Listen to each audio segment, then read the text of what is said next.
Way back in 1895, oh my God, that sun is seriously bright. New Mexico desert sun. Anyway, 1895, H.G. Wells wrote a book called The Time Machine. Hang on, I can't do this. Okay, no, this isn't better at all. It's equally as bad. Let's get through this really quick. In the future, in H.G. Wells' book, there is a damsel in distress. She is from the good guys. She is kidnapped by the bad guys, taken well below ground, and today we're going down to Carlsbad Caverns just to see if we can find her.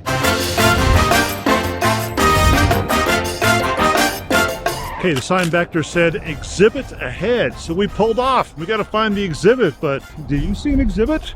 I don't see anything. Do you think they meant the trash can?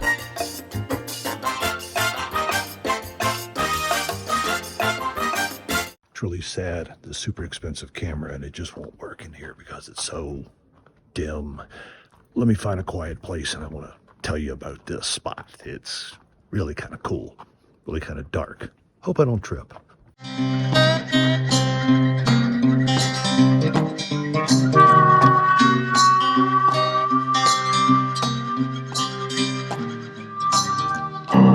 I know you can't see me, but this place is just huge beyond words. It's a giant, big, huge, big.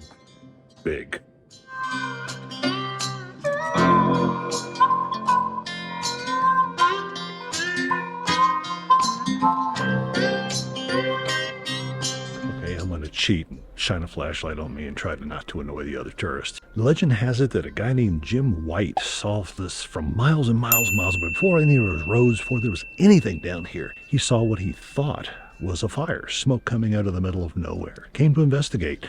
Turned out it was bats. So as he went down into the cave, he found this thing.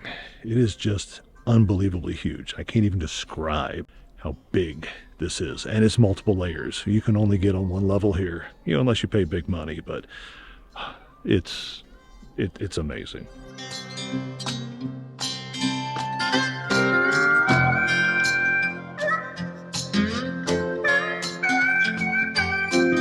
Yeah, still dark down here. Got to bring your own light. Back 2 centuries ago, when H.G. Wells wrote, whoops, forgot the name of the book already, The Time Machine. He had this vision of human society, utopia being on the surface, where everyone lived in communes and happy and flowers, and, well, there was no strife, there was nothing but, well, joy.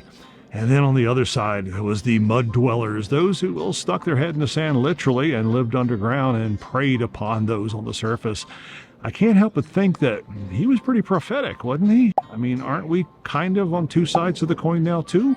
The happy-go-luckies and the stuck in the past with their head in the sand.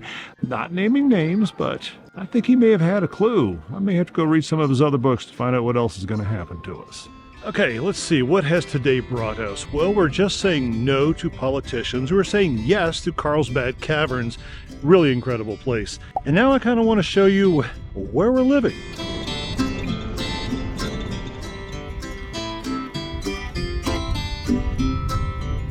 Okay, up the road that way, about a mile, you find, well, a road. I don't know that I would call this a road. And then you got down here, and that's where we are. This is our first BLM land, Bureau of Land Management. And it's just this open spot in the middle of nowhere. It doesn't have any amenities. There's a little squat toilet in there. But you're allowed to park here for free. Up to 5 days, 2 weeks. I don't know the rules, but we're only going to be here 2 nights. Anyway, it's comfortable. It's mostly quiet. There was a few people last night that were a little on the other side, but I like it. I want to drop a little truth on you. I started this vlog all of yesterday because I wanted to share what life was really like in a school bus. Well, what life is really like as a nomad. And unfortunately, I haven't been completely truthful with you. And I do kind of want to open up a little bit now before we get back to frivolity and whatever else happens tomorrow. Well, tomorrow's aliens, but more on that later. This life is hard. I would have thought that being a nomad, living in a school bus, just wandering around the country would be, tripping through daisies, ha ha ha, laugh, laugh, laugh. And there is quite a bit of that. I almost feel like I'm getting as stressed out and as burned out. And yeah, I know I sound like a chronic whiner on all of this, but every day for the past 2 weeks, I just had this incredible pain running down the back of my head and my neck. And I'm just so rigid, and I'm trying to figure out why. Okay, I'm not going to be able to explain everything today because, well, I don't have answers for you, but I can kind of describe what an average day is like. It's hectic. You wake up in the morning and you got to figure out, well, do you have enough gas in the bus? Do you have enough food? Is the bus going to make it? When was the last time you frickin' showered? And every night you go to bed, you got to plan. Where are we going tomorrow, the next day? Can we get there?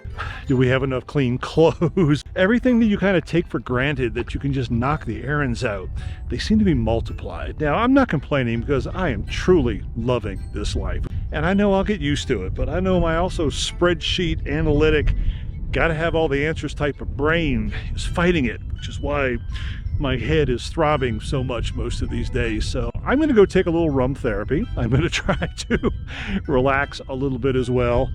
And I think where we are now is gonna help tremendously because honestly, look at this behind me if I didn't just blind you completely. It's gorgeous. And this gorgeous is gonna help me get to where I need to be.